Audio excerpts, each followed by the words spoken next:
তো নমস্কার বন্ধুরা, আমি তোমাদের কিরণ দা। তো কথা হচ্ছে কি, তোমাদেরকে আজকে আমি একটা ছোট্ট ব্লগের মধ্যে দেখাবো আমি কোথায় এসেছি, আর জায়গাটা বা কোথায়, আর আমি এখানে কি করতে এসেছি সেটা সবই দেখাবো। প্রথমে তোমাদেরকে লোকগুলো দেখিয়ে দেই। এটা হচ্ছে লোক একটা মাঠ, ঠিক আছে, পুরো ফাঁকা মাঠ দেখতেই পাচ্ছ তোমরা। আস্তে আস্তে দেখিয়ে দিচ্ছি, আমি একটু জুম জুম করেও দেখিয়ে দিচ্ছি, ঠিক আছে।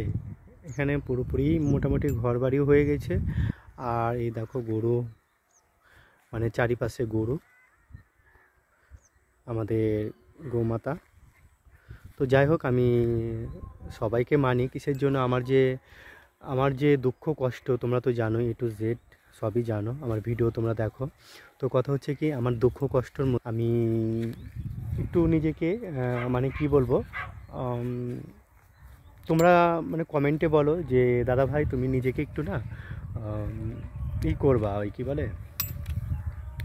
ওই মনকে শক্ত করবে। দেখো যতই মন শক্ত করি না কেন, যখন আমি রাতে একা একা ঘুমাতে যাই তখন কিন্তু আমার না ঘুম আর আসে না। তোমরা জানো হয়তো, কিছু কিছু মানুষ হয়তো জানো কিসের জন্য বলো তো, যারা হয়তো কেউ নেই দুনিয়াতে, যেরকম আমার বাবা মা কেউ নেই, ঠিক আছে, ভাই কেউ নেই। আমার বাবা মা ছিল, তো আমি যখন ছোটো তখন মারা যায়। আমি মানে আমার মাসির কাছে মানুষ হয়েছিলাম। তিনিও, আমি যখন বিয়ে করি, আমাদের প্রেম করে বিয়ে হয়, কলেজে পড়াকালীনই আমি একটা বড়লোকের মেয়েকে ভালোবেসে বিয়ে করেছিলাম। তো যাই হোক, আমার শ্বশুর কোনো দিনও মেনে নেয়নি। তোমরা ভিডিওগুলো দেখো, ঠিক আছে, কোনো দিনও মেনে নেয়নি, আর আমার মনে হয় না মেনে নেবে। তো যখন আমার বউ প্রেগনেন্ট ছিল, ঠিক আছে, তখনই, তাও মানে আসেনি, যখন আমার বউ বাচ্চা হতে আমাদের ছেড়ে চলে যায়, সবাইকে ছেড়ে, তখন কিন্তু আমার শ্বশুর এসেছিলো, এসে কিন্তু কথা দিয়ে গিয়েছিলো, মানে ওই যমজ বাচ্চাদেরকে না নিয়ে গিয়েছিলো, আমার যমজ মেয়েদেরকে নিয়ে গিয়েছিলো। ওরা বললো কি তুমি তো একা একা এখন মানুষ করতে পারবে না, তোমার যেরকম পরিস্থিতি অবস্থা, তোমার মন ভালো না। তো আমি অতটা বুঝিনি, তখন কিন্তু আমি ওদেরকে দিয়ে দিয়েছিলাম। আমি বললাম কি যাই হোক, যাবে তখন আমি গিয়ে দেখে আসবো, ঠিক আছে। তো এরকম বন্ধুরা, তারপরে যেটা হলো ঘটনা, তারপরে অবস্থা হলো কি, মানে আমি যখন একটু শোকটা কাটালাম তোমাদের বৌদি ভাইয়ের, তখন কিন্তু আমি দেখা করতে যেতাম, বা আমার ওই আমার মেয়েদের দুধের খরচা মরচা এগুলো লাগবে, আমি দিয়ে আসতাম, ঠিক আছে। তো দিয়ে আসাকালীনই কিন্তু আস্তে আস্তে দেখলাম সম্পর্কটা না, মানে আমাকে মানে গেলে পরে হয়তো বসতে বলে না, বা এই করতে বলে না, এরকম বলতে পারে না, মানে সবই বলে এরকম টাইপের, ঠিক আছে। তো আমার মনে না অনেক দুঃখ কষ্ট লাগে। তারপরে বসতে না দিলে সেই বাড়িতে তো বসা যায় না, কীরকম আমি মেয়েদেরকে দেখে চলে আসতাম, টাকা পয়সা যা দেওয়ার দিয়ে আসতাম, ঠিক আছে, এরকম অবস্থা। তারপরে এরকম অবস্থা থাকাকালীনই কিন্তু তারপর আমাদের সম্পর্কটা আস্তে আস্তে মানে নষ্টের দিকে চলে যায়। তো আমার অনেক ভিডিও আছে, তোমরা দেখে নিবে, আমি অনেক ভিডিও করেও তোমাদেরকে দেখিয়েছি। আমার মানে অনেক তোমরা যারা যারা হয়তো দেখতে পারোনি তারা দেখে নিও, ভিডিওগুলো দেখলেই বুঝতে পারবে। আমার বউ মরা থেকে শুরু করে আমার শ্বশুরবাড়ি, মানে আমার মেয়েদের মানে ছবি তুলতে দেয় না। আর আসল কথা কি, মেয়েদের ছবি তুলতে দেয় না, এত মানে আমার শ্বশুরটা এত রাগী, কি বলবো। মানে গুরুজন মানুষ, আমি খারাপ বলবো না কাউকে, হয়তো আমার কর্মের ভোগ ছিল বলে এটা আমি ভোগটা করছি আর কি। তো আমার বলতেও না খারাপ লাগে, আমি বলতে চাই না। আমি চাচ্ছি এখন আমার মেয়েরা এখন একটু বড় হয়েছে, ঠিক আছে, গেলে পরে বাবা বলে, কিন্তু ওদের চাপে না। আর তো যাই হোক, আমি ভগবানের কাছে এটাই বলবো, যেন আমার মেয়েরা বড় হলে আমার কাছে যেন চলে আসে। তোমরাও একটু ভগবানের কাছে প্রার্থনা করো। আর আমি বিয়ে করতে পারবো না, আমি তোমাদের বৌদি ভাইকে প্রচণ্ড ভালোবাসি, এখনও ভালোবাসি। কিসের জন্য, আমাদের ভালোবাসা করেই বিয়ে হয়েছিল, ঠিক আছে, কলেজ লাইফ থেকে ওকে ভালোবাসতাম।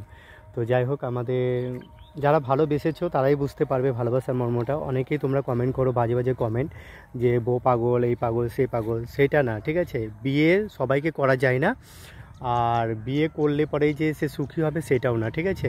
তো যাই হোক, আমি অনেক কথাই বলে ফেললাম, আর ভিডিওটা বড় হয়ে যাচ্ছে। তোমরা হয়তো অনেকেই দেখতে চাইবে না যে কিরণ দা, এই জন্য আমি শর্ট ভিডিওগুলোই বেশি করি। মন মেজাজ সবসময় ভালো লাগে না আমার, তো আমি কিছু কিছু ইনস্টার ভিডিওগুলো করতে এসেছিলাম, তার জন্যে আমি তোমাদের লুকটা দেখিয়ে দিচ্ছি।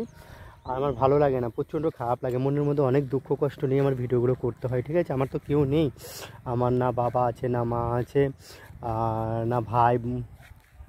তো যাই হোক, আমার স্টুডেন্টগুলো আছে, ছোটো ছোটো বাচ্চাদেরকে পড়াই, তোমাদেরকে দেখিয়ে দিয়েছি A to Z ভিডিওতে, তোমরা দেখেছো, ঠিক আছে। এই হচ্ছে ব্যাপার। তো তোমাদের ভালোবাসা পেয়ে আমি একটু উঠে দাঁড়িয়েছি। আমি চাই এইভাবে একটু যদি তোমরা আমার পাশে থাকো বা আমাকে এইভাবে ভালোবাসো, খুব ভালো লাগবে, ঠিক আছে। আমি একাকিত্ব জীবনযাপন করি, ভিডিও করি আমি, কিন্তু আমি এটা বলি, দেখো আমি না, আমার অনেক দুঃখ কষ্টের মধ্যে আছি। তোমরা বাড়ির ভিডিওগুলো দেখেছো, ঠিক আছে। আমার বইয়ের ছবি নিয়ে কান্না করি, আমার বউকে আমি অনেক মিস করি, ঠিক আছে। আমার বইয়ের অনেক ছবি, অনেক চুড়ি, অনেক কি বলবো, কাপড় সবই তো তোমাদেরকে দেখিয়েছি।